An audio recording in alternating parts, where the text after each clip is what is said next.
Okay, everybody. So here I am making this video on January 24th, 2022, and I, in other videos, have talked a little bit about graphs and explained some things there, and also function notation, but I thought it'd be good to have a sort of a summary of putting these two topics together. So first, let me get you thinking in the right direction, all right? So what's the difference between this equation and this graph? They certainly look different.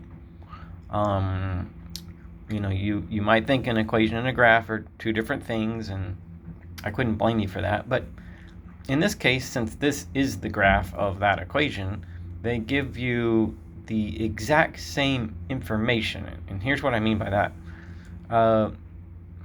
Functions are just x's and y's, inputs and outputs. And if I was going to let the x be 2, I would raise it to the second power, and it would tell me that y equals 4. Y equals whatever the x is to the second power. But look over here.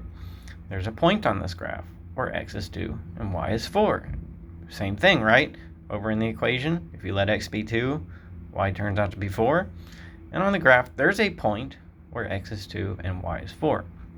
What I mean by that is, since x is left and right and y is up and down, that point is 2 spaces right, meaning the x is 2, and 4 spaces up, meaning the y is 4. Another point. Okay, so what if the x is -1? What's -1 squared? -1 squared is -1 times -1, which is 1. So in this equation, if x is -1, y is 1. Well, there's a point right there that tells us exactly that the x is -1 and the y is 1.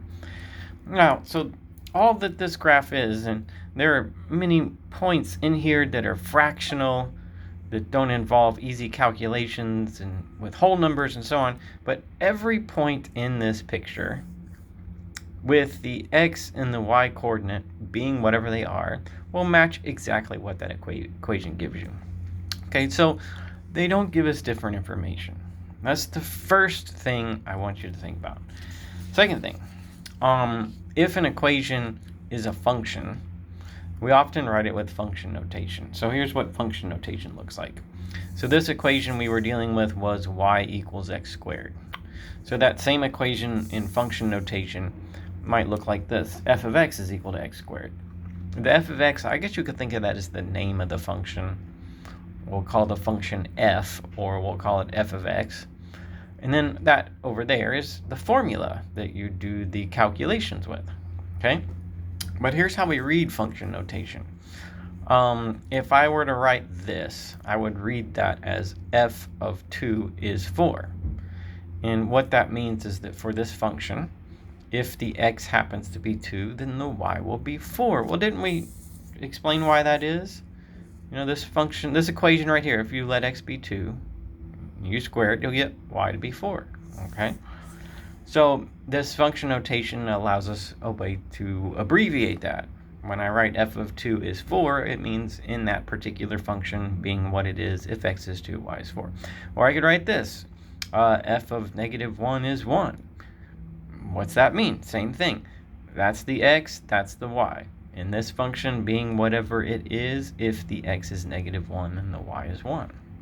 Okay, so that's function notation. That's how we write it down, that's how we read it, and it still just tells us x's and y's. I want you to know that when you're dealing with a function in any way, whether it's an equation, a graph, whether it's written with function notation, we're just telling what x gets paired with what y, okay?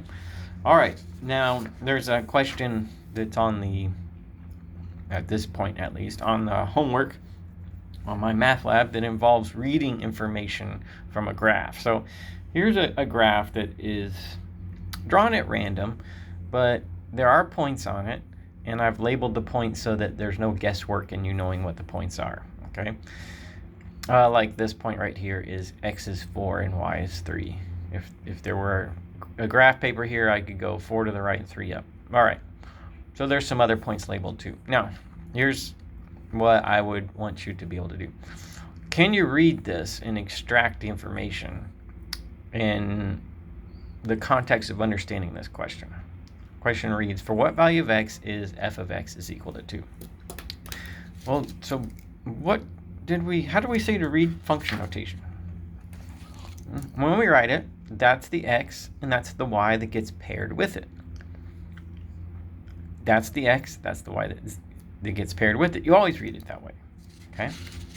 All right, so they're saying like, well, look, I mean, that's the x, right? That gets paired with y being 2. Well, look at this. Like, is there an x that gets paired with y being 2? What's the y coordinate there? 3. What's the y coordinate there? 1. All right, it's this one, right? Right there. That point being on the graph says if x is 3, then y is 2. 3 is the x that gets paired with y is 2. So, all right, we answer it. 3. F of 3 is 2. Same thing, right? That x gets paired with that y. Okay. So we don't really have to do any calculations to answer a question like this. We just have to know how to read the symbols. A lot of math is symbols and learning how to read them. Okay. Let's do one more that's like, so this turned around. So this one might say evaluate f of negative 3. Well, okay, so how do we say you read function notation? That's the x, and it gets paired with y. So this being blank, it must be saying like, if x is negative 3, what y does that get paired with? So we'd have to look at our points and see that if any of the points is x negative 3, and then in that case, what y does it get paired with? Well, in this point right here, x is negative 3, and it says it gets paired with y to be 1. That's the x, that's the y. So it's 1. All right. All right. So again, I didn't have to do any calculations. This part of our class is not about that. You could say this part is about learning how to read the symbols. All right. If you can see them, remember them, and recognize them when you see them again, then you'll do just fine.